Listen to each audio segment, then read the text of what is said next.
The United Nations has urged China to avoid excessive force against protesters in Tibet who've been involved in violent demonstrations in the capital, Lhasa. Several people are reported to have been killed and many injured as the security forces fired on rioters, including Tibetan monks, protesting against Chinese rule in the run-up to the Beijing Olympics. From the Chinese capital, James Reynolds reports. High up on the roof of the world, something dramatic is going on. And China is trying to black it out. But a patchwork of snapshots is now getting through. Some have been sent to the BBC by tourists and campaigners. They show demonstrations in Tibet's capital, Lhasa, the most violent for nearly 20 years. A lot of Tibetans started to break down Chinese stalls, Chinese shops, putting it on fire. Putting police cars on fire.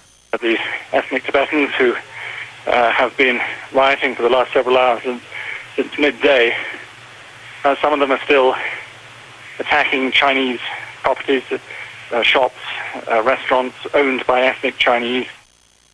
Immediately, police materialized from various sectors of the temple, crackling into radios. The monks were set upon. Several of us saw the monks being beaten to the ground. Monks who were at the edge of this maroon stream of humanity, beaten in the ground. Some of them were kicked in the stomach. And more than 100 marchers, mostly Tibetan exiles, have been reminded. This is what's been happening all day here in Beijing. Every time the BBC starts mentioning something about Tibet, Chinese censors black out the channel. And this is what you can see on Chinese state TV, an ordinary discussion about politics, no mention whatsoever of Tibet. From exile in northern India, Tibet's spiritual leader, the Dalai Lama, is watching. China accuses him and his supporters of premeditated sabotage.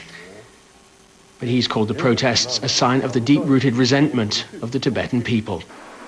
China had seen this year as the perfect chance to show off some fresh images of a new, more confident China. But instead, the world has a darker set of pictures to study. It's not the kind of photo album that China had in mind for 2008. James Reynolds, BBC News, Beijing.